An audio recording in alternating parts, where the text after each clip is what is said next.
Hello, everyone. So good to see all those beautiful faces here for what's a truly important and relevant conversation today. I want to thank again our sponsor, Yoga Alliance, for specifically sponsoring this community conversations, very important conversation. And I want to introduce to you now our moderator. We are honored to have Quentin here, the Vice President of Yoga Alliance and the founder. He will be moderating this very special community conversation about the importance of yoga in communities of color. My name is Quentin Vinny. I'm the Vice President of Yoga Alliance Foundation, and it is an honor and a privilege to be here having this conversation. We have some incredible individuals on this stage that I'm blessed to share this space with. I find it to be very important for us all to understand that yoga isn't just a bunch of physical poses and motions and movements. It's essentially how we show up in the world, how we choose to live our lives every day, how we treat others, how we treat ourselves. And unfortunately, one of the things that I'm often asked whenever I go out and I give speeches, keynotes, or interviews, who needs yoga the most? And I often say that it's those that aren't getting it.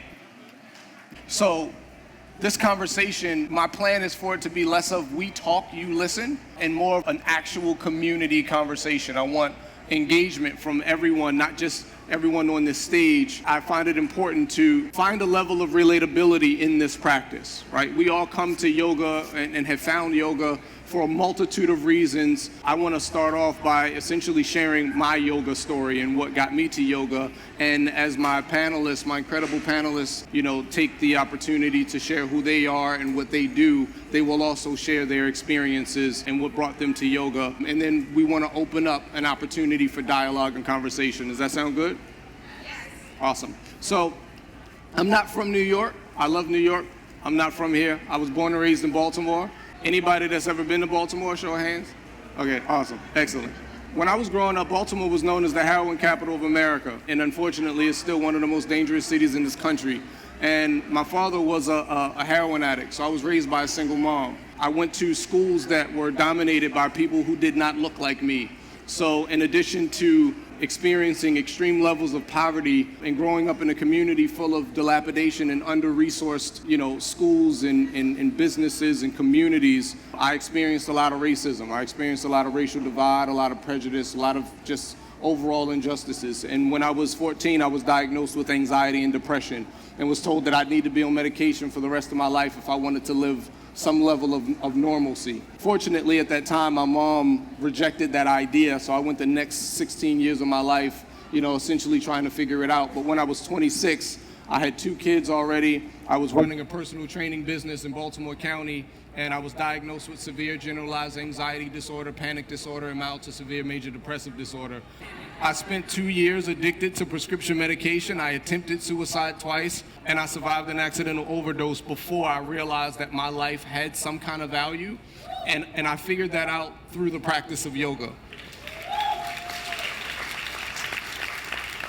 I celebrate 7 years of sobriety this year in 2 months.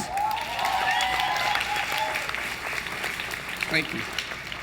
Once I realized the importance that yoga played in my life, I made it a mission for me to be able to share this practice with as many people as possible. And that's a lot of the work that I'm doing currently with Yoga Alliance Foundation. We're really dedicated to showing up differently and to making this practice more equitable and more accessible to all of us, because yoga is a practice for all. Thank you. Hi, everyone. Can you hear me? Hello? Hello? So my name is Kawan Douglas. I own a studio called Merge New York in Soho. It's been open for about 8 or 9 months, and it's pretty much my dream come true. I was born in Newark, New Jersey. Are you familiar with Newark? Hood life, brick city, So I grew up in an environment and just grew up in a place where I was always trying to fit in. And I always felt like an outsider. I was like, all right, okay, I'm black, even though people are like, Newark is super diverse. It is, but you still have to try to find a semblance of who can you relate to. Then, hey, I'm gay, surprise. So I was like, oh, damn, you put yourself in another box. But then I'm like, not gay enough to hang with the queens. I'm not straight enough to hang with the straight people. My black ass is an outsider again. Then it's like, but you're a man. I'm a short man. What woman wants this? Really? You know, the women love me though, you know, because the gay best friend. So a lot of my life has been like, where do I belong amongst everyone around? And I found my way into yoga, one, because I needed something that was really cheap exercise, and I found a studio that was $5. I was like, you can do this. Then after 6 months, they raised it to $6, and I was like, now you're gonna make me break a 10? I don't think so. Eventually, it went up to 14, and then 20, I said, oop, my ass is not gonna be up in this place anymore. So then I volunteered there and got some free yoga. From a volunteer into working the front desk, into paying for teacher training, where I ate beans and rice for 3 months. No lie, that's it. That's it. I was like, use $10 to get some veggies, you're good to go. But I saved up $2,500 to become a yoga teacher, worked my way up, and became a senior teacher, traveled around this city, teaching at a lot of the premier studios, and amongst that I was like, okay, you finally found a community of people that are receptive to you, or so I thought. Because I started to look around and realize, like, you're the only one like you. Short, black, gay, you're othered. So my dream was kind of like, all right, whoever's feeling marginalized, whoever's feeling like an outsider, you should have a place to go. So I literally took 2 weeks off of teaching. I took my life savings and I was like, go on Craigslist and find a space. And I did. And now I feel like that's what my life's work is. It's like making sure everyone fits in. So we have this discussion, it's about, you know, how do we be inclusive? How do we embrace diversity? My thing is, we can't really say we've embraced it until it's no longer a part of the conversation. So our job now is to bring more attention and awareness to it. And yes, we want to empower women, we want to empower people of color, we want to empower the LGBT community, but we don't need to separate everyone and segregate everyone. So my goal was create a space where you all walk in, no matter what your size is, no matter how old you are, you belong. And I think that's the next step that we're trying to go to as a yoga community, as a wellness industry. So thank you all. So my name is Erica Garcia, and yep, my studio is Nueva Alma in Yonkers. I'm the introverted Bronx Puerto Rican. And I remember 3 years ago when they were doing Soulfest, and I was like, oh, I'm sorry, you're in Harlem and you don't have me? Oh, no, that's not happening, right? So I found yoga when I was 16. I'll be 48 this year in like 2 months. So I've been doing yoga for 32 years. And I started out, actually as a kid, I was a gymnast, and then when I was 15, my mom, you know, a single mom, and she was like, no more gymnastics for you, we can't afford this shit. Oh, and I curse, sorry. So I found what I realize now, decades later, that it was Light on Yoga, and it just didn't have the cover because somebody ripped it off, because if you returned it to the New York Public Library and it didn't have that little sticker thing, then you couldn't return it. And I realized now that here I was, you know, with Light on Yoga years later. And I'll always remember, I think I was like 17, 18 at that time, and my grandma was like sipping her Bustelo. She was like, Niña, what are you doing? And I was like, this yoga thing. And then she was like, I'm going to say it in Spanish, because she was like, ay, mija, tú estás bien equivocada. Cuando yo dije, tú eres blanca, negra, india, eso no son los indios de nosotros, right? So basically, she basically said, you know, as a Puerto Rican, you're white, black, and Indian. She was like, honey, you got the wrong Indians. Those weren't our Indians. Put the book down. And I was like, but I like this, right? So here I am, 30 years later. I've been teaching for 10. I used to run New York City's region for Yoga for Youth, and I used to go into the jails. I used my yoga to heal my body. What people don't realize is that at 24 years old, I got diagnosed with MS. And I never have taken a drug. And it has never progressed. I've had 5 attacks, I've been hospitalized 5 times, and I've had to rebuild my body. Usually it's my right side, 5 times. And I've never taken a single drug. And I grew up from a culture where I thought my grandmother, her sisters were crazy because when I opened up their medicine cabinets, there were mason jars with dried leaves, and it was Ayurveda. And they were teaching me since I was a young girl. So I told the neurologist back then, you and I have a deal. We're gonna try it my way first, and then we'll try it yours. And I've never done a drug. And then I became a 9/11 survivor at 24. So again, I used my yoga to heal me from trauma. So I understand that everybody walks in with different levels of T, big T, little t, graffiti T, whatever it is. And I know that the yoga is what has saved me, and I know that I will save others. Hence the reason why my studio is called Nueva Alma, because I manage souls. And that's what the yoga does, okay? And that's where the healing needs to take place. So this conversation is very important, but I also challenge each and every one of you to stand tall unapologetically in your truth, because it is through all of you that they will see why the yoga works and why we need it, all of us. And that's why I opened the studio, because I don't play nice in the sandbox. I knew they weren't gonna tell me what to do, and it wasn't gonna happen, because I was gonna open some place where everyone, like we've all said and echoed, is welcome, and there's no competition, there's no ego. It's not all about that. I care what's in here and what's in here, and then we'll talk about it, because asana's the third branch anyway. We need to go dial it back to the first two limbs anyway, which is just be a good human being, and be okay with who you are. You know what I mean? We're all perfectly imperfect, and that's what you got to dial it back for to move forward. So fast forward, I now am a teacher trainer. Some of my teachers are here as volunteers. And then after Maria, because again, I'm Latina, I created a foundation. So I have my school, I have the studio. And then after Maria, I created Save a Soul Foundation, which is a foundation to go and give human services, not only to the volunteers, not only to the people that need it in disaster areas, but also the people that are serving them.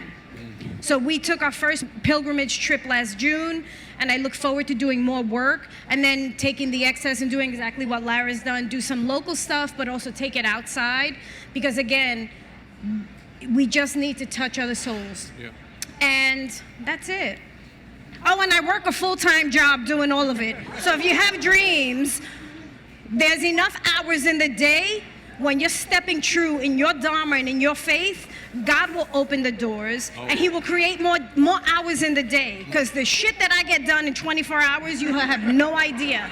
But you know what? It's because I was saved for a reason, so I gotta make it happen, and I don't waste a single day. And neither one should any of you. Okay. I'm Lara Land. I am one of the producers of the festival. I came to yoga over 20 years ago. I was a theater kid, theater dork, and I found yoga through preparing to go on stage and getting the voice to resonate. I think a lot of people find yoga through the arts. Long story, but I went all over the world studying yoga, India, then teaching yoga in India and Rwanda for a long time, many years, taking many trips. I would work with HIV positive women and children, and I saw the power of yoga to really heal. And that was a real eye-awakening thing for me to see just how powerful this practice is to people that have been through trauma, have been through injury, physical, emotional. And when I came back from that, I just wanted to share that so passionately. And I opened a yoga studio here in Harlem called Land Yoga. And the idea was that when you enter the space, you just feel like you've arrived, and you can just drop that weight and be there. In our space, it's very individualized teaching. Most of our classes, you actually do the practice with your own breathing at your own pace. So we have people that are in a chair, against the wall, on the ground, standing. We have people with 30, 40 years of age difference between them in one class, which is a beautiful thing to witness. So we adapt the practice to the person and for the person instead of trying to put the person into a group practice. But I wasn't satisfied with that. I felt like there were still a lot of people that we weren't able to touch through the studio, just for the main fact that some people don't feel comfortable to walk into a yoga studio. Some people don't feel welcome in a yoga studio. And some people, through what may have started as an innocent endeavor to get people excited and inspired about yoga, think now that yoga means you have to look a certain way, you have to do a certain pose, and that sort of thing that I want to hope started as let's inspire people has now turned into something that's quite dangerous, where that's yoga. And as Erica said, yoga is, and I have always used this hashtag, all 8 limbs. There's 8 limbs of yoga. So I've been trying to explain about the 8 limbs of yoga for over 8 years since I opened Land Yoga to try to re-educate like person by person that walks by the studio of what yoga is, and try to break through that idea, that misconception that if I'm not flexible, I can't do yoga. Or if I'm too old or whatever reason, everyone can breathe. Everyone can do yoga. So I formed a nonprofit called 3.5 Acres Yoga, and I did that in order to be able to reach people in the community that I wasn't able to reach through the studio. And what we do is we go to other nonprofits and we add yoga to the services that they offer. Kawan, yeah, like you were saying about, there's a lot of nonprofits out there which are like very specific, like it's yoga for sexual trauma or yoga for abuse. What we wanted to do is say, like, we not identify you by like your trauma or your otherness. It's like everyone, you know, that just didn't feel they had a space. And so we're here at Harlem Hospital, where we work with people who have mental challenges. We work with the elderly at the food bank. We go to women's shelters. We work with youth in the community. Some of you might have seen that we do some really deep work between young adults and cops here in Harlem, and trying to create a little piece there, bringing yoga where it hasn't been before. And let's give her some love, because without her, none of this would be possible. So. Hello, happy Saturday. My name is Bree Skullark, and I am really grateful to be here today. This is my first time at Soulfest. I'm born and raised in Harlem, so I'm home right now. I feel really good. I was born in Harlem Hospital on the 8th floor. I've been here since 1985. It's nice to see yoga at the State Building. Just a little bit about me. I started my first career as a model. I started on America's Next Top Model, Cycle 5 and Cycle 17. And, you know, for me, at the top of my career, which I worked very hard to get to, especially just be from Harlem. I never really thought that I would make it that far anyway. And I had found myself in Los Angeles, California, and really successful. I was very unfulfilled. I was very self-important, and I was very unhappy. And so, God willing, this year I'll have 8 years of sobriety. I got some sober friends here today. And I came home. And I didn't know what I was gonna do. I knew that where I came from, it afforded me a lot of money, a really great lifestyle, but I had no quality of life. At 26, I knew something had to shift, and I really didn't know what that was. So I came home, I started a teacher training on the Upper East Side, and it's called Pure Yoga. Oh, you guys know Pure? Really, I went for the steam room, if I could be, okay. And I stayed. Just to give you a really quick, I mean, you know, you've been to the Upper East Side, you know, it's really Upper East Side, right? And so here I am, right? And I had never really seen any African-American yoga instructors, and so I felt really out of place. I'm pregnant, so I'm emotional, but my first time meeting an African-American instructor who had her own yoga studio was Faith. And I couldn't afford her class. I was interning, I was working as a receptionist. And she walked through the door and she had all this curly hair, and just like me at the time. I shaved my head. And I was like, I don't know what you're doing, but please, can I just be a part of it? She was like, girl, you're my guest, come on. And she taught me how to get into an inversion for my first time. And after that, I knew I was very grateful for Pure, but there was an opportunity to be of service because someone was of service to me. Also, I got sober in rehab. Shout out to anybody who can get sober on their own. I'm not that girl. I needed time out. I needed to be sat in a corner and think about my choices. And I had this wonderful Brazilian woman that would come on every Wednesday and teach yoga. And she would come with these little cotton balls of lavender and rub it on us with this little Brazilian music. I still don't know what posture she was doing in class, and it didn't matter. It was another example of someone of service. And so when I graduated with my 200 hour, all the girls in my class were like, I'm gonna do prenatal yoga. I was like, I don't wanna deal with nobody kids, okay? I don't wanna keep them. And they were like, well, I'm gonna teach this type of yoga. And I was like, nothing speaks to me. And, divine intervention. I had gotten called to go to Rikers, a jail on the island, to speak. And so I said, okay, I'll do a speaking engagement at Rikers. From the time I entered the island to the time I left, I got cursed out. And hopefully you've never been to Rikers, but just in case you've had a mishap, it takes a minute for the guard to get to you. So I had plenty of thoughts in my head like, okay, I need to bust out a yoga pose, prayer, something. And I was so fulfilled. I remember there was this old woman there. Why she was about 70 years old, locked up, is none of my business. But she came out of her cot and was like, sign my Bible. And I was like, I'm not signing your Bible. That's sacred. She was like, I just need proof that somebody came here to see us because they wanted to and not because they had to. And I said, all right, I'm teaching yoga in jail. And I have been working in jails, teaching yoga for the past 4.5 years. I teach men, women, the transgender unit. I have the young adult unit.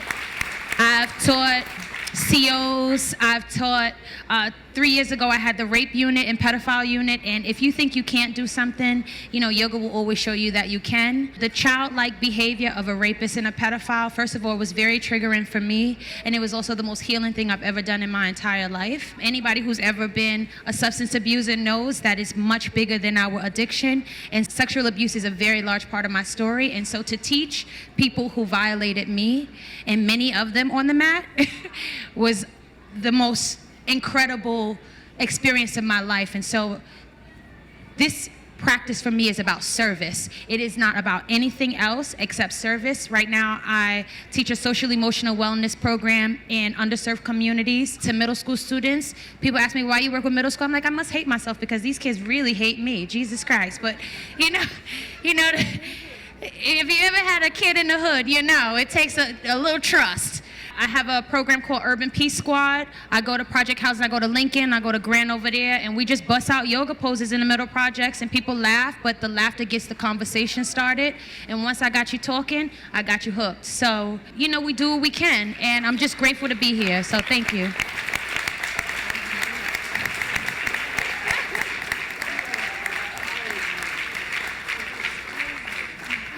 Yeah, wow. Just listening to everybody, I'm like so inspired and so moved, and it gives me more energy to continue to do what I do. For those of you that didn't take the class and maybe you're kind of walking in, my name is Faith Hunter, and I started my yoga journey like Erica. I'm 48. My journey to this practice was really about self-healing, and I didn't know even the healing that I needed. When Erica was talking about the big T's and the little T's, my big T happened when I was really young, and it was a big T that happened to our entire family. Both of my brothers were diagnosed with HIV in the 80s. My younger brother was not even 7 years old yet. My older brother was 15 when he found out. We held that as a family, and it's a level of secrecy for a really long time because it was the 80s and everybody knows all the crazy things that were happening, and we were in a small town in Louisiana. I started actually moving into the space of yoga when I was in grad school in New Orleans, and my older brother was actually dying of complications related to HIV. And so one of my friends said one day, she's like, girl, we need some yoga, right? I was like, if it's the stuff that Rodney Yee does on PBS, not really. I was like, I'm like, he's at a beach, we're in New Orleans, and I'm sorry, I don't have mountains behind me, and he's just stretching, so that's not gonna provide me any calm and sanctity or anything like that. And she's like, let's just go. So I said, okay. So I showed up to this class, and I didn't know what this class was gonna be. For those of you that practice Kundalini yoga, Kundalini was my first practice. It was intense, and I really wanted to walk out, but something, spirit, soul, whatever, said, no, you need to stay here and breathe. And it was painful. And it was not the physical stuff, because I grew up as a dancer and I could deal with physical pain on so many levels. It was the emotional stuff that was coming up. And it was bubbling up so high that literally in my first class I cried. And the teacher was like, it's okay, just breathe. And I was like, okay, I can't. Right? But I'm gonna keep brewing breath of fire. Right? And so I kept showing up, kept going back. My brother passed. I kept practicing. My father passed while I was living in New York in 2001. I kept practicing. And right after my dad died, I was like, whatever is happening, yoga is my lover, my friend, my one and only job that I've ever had in my entire life that I've committed myself to. So I'm gonna keep doing this. But what I'm gonna do, because all my friends were now going, what are you doing differently? And I'm like, just showing up to yoga. Because I could fall apart. I've had so many opportunities to fall apart, but this practice of the breath and connection has held me together in some shape or form and inspired me to keep moving, right? Inspired me to keep moving. So I decided to become a yoga teacher, did that, wasn't sure what I was gonna do, and then I lost my job, I quit, whatever, and it was just, I was like, oh, well, I still have 4 more months in yoga teacher training, I guess I'll become a yoga teacher. Because I really didn't enter it to do that, I was like, I'll just help my friends and just learn more about this practice. Years later, my younger brother, still alive, he moves to Washington, D.C., and I was like, well, maybe I'll move back because he's there. And he goes, yeah, you should teach yoga there. It'll be cool. And I was like, okay. So I go back to D.C., and while I'm there, I'm realizing, and I never had this thought because I grew up in a dance community, and I've always, even though I went to really Afrocentric, private schools and stuff when I was growing up in Louisiana, I never had that thought that I was the only one. But when I moved to DC, I realized I was, especially when I was working for a yoga studio and the studio owner came to me and said, you play your music too loud and you laugh too much. And I was like, I don't ever want to feel like that. And I was like, what student said that, right? And I was like, nah, this environment is not for me. I'm in Chocolate City, right? I'm in DC. So that's when I decided to create a space. And so that was my first yoga studio I had. It was called Shakti. I had a business partner at the time, and both of us wanted to just feel connected because we were 2 sisters starting the first yoga studio that was owned by Black women in DC, Maryland, or Virginia, like the entire DMV.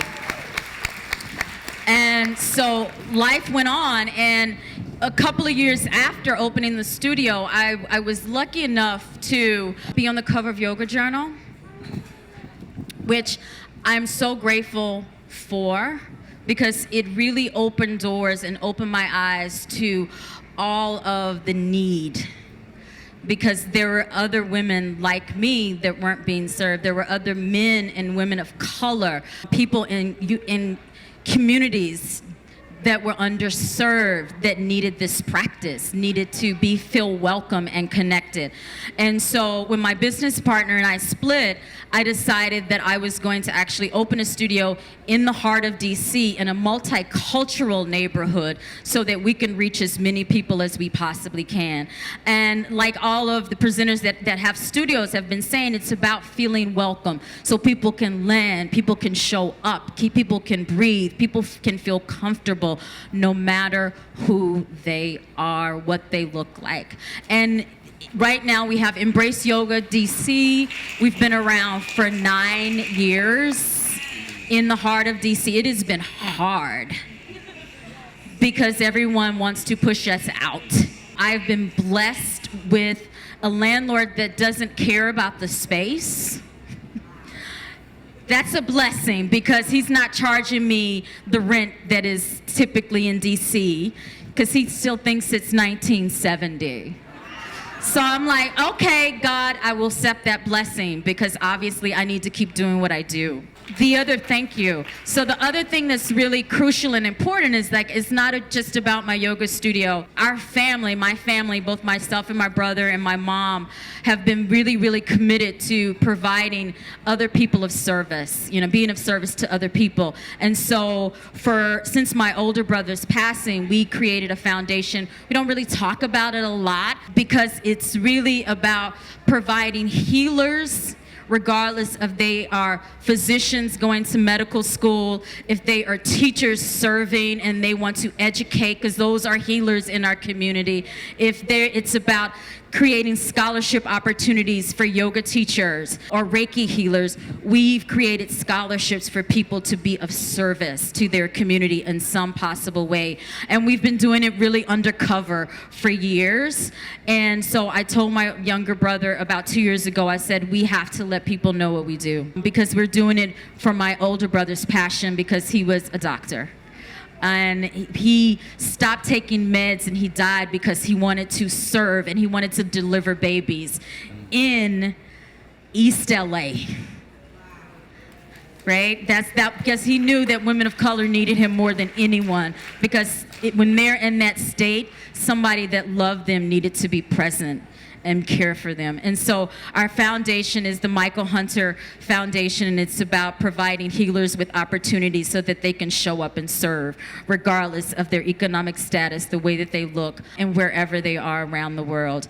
And so as I was sharing earlier, I'm launching a new platform that's an extension of our studio, and that's a beautiful reflection of what we offer because people are showing up in our space to embrace who they are and to identify and connect to other human beings. And so because I've had this amazing opportunity to be online in a really grand and large way, I felt it was important to not only have my face, because I know from many opportunities that I've had, it's because I've been the token. And I think that is important to acknowledge and important for us to say. And so because I have been the token in so many realms, I'm like, you know what? I'm going to keep my token ass and serve my community in as many ways as I possibly can so that is no longer something that another yoga teacher or another healer has to say. It's just about us showing up, being of service, practicing, healing ourselves, and connecting in community. So what I want you to do is to share your stories with us, because I have a story. All of these human beings across here have a story, and we need, regardless if it's on my platform, on anyone else's platform, in your own way, like even if it's just one person at a time, let people know that you are showing up in this practice with openness, fullness, and truth. And let's do it together. Yeah, let's do it together. Thank you so much. Every person on this stage and sitting in this audience is breaking the stereotype of yoga. Let's just put that out there, right? Like we all know that there's a specific, this idea of the picture perfect yogi. And I don't think any of us exude those characteristics. So Kwan, Erica, Lara, Bree, Faith, thank you. I'm humbled to be here. I do want to engage everybody or whomever else is willing to share their truth, their stories, their vulnerability if we do have the time. Yeah, so we just have about 5 minutes. So I would say maybe 2-3 quick comments, questions. How many of you are yoga teachers? Hey. Yes. How many of you now say, holy shit, I think I could do this? Yes. Then go and do it.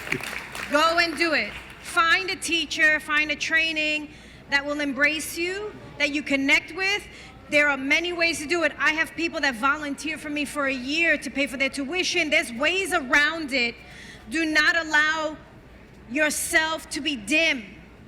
Your light is needed. Your light is needed, and people need you.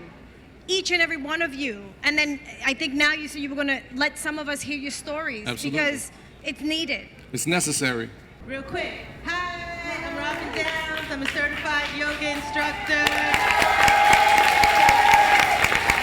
I call my style yoga flavor. Not just yoga, also the flavor of life, and there are many different flavors. I'm here with my 85-year-old father.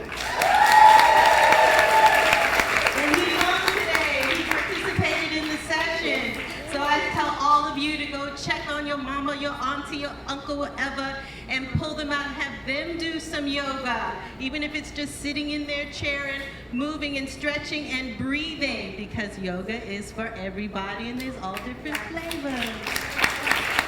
Thank you so much for sharing. I'm sorry, my voice is gonna get a little shaky, but I've never been in a yoga space where I felt seen before. We see you. Thank you, just thank you. I have a lot more to say, but thank you. I'm so happy to see all of you here. I just started yoga last year. I'm a liver transplant recipient 10 years out, and I'm just happy to be alive, and I'm happy to be doing yoga. It is so, so therapeutic. Thank you. Thank you. I've been suffering from mental illness when I was a little kid, but I've been volunteering for NAMI, the National Alliance for Mental Illness, for the past 10 years. Not only I've been volunteering, I facilitate a poetry workshop every month, and we're going to be performing at the Poetry Festival at Governor's Island in 2 weeks. And I just want to say, yoga saved my life.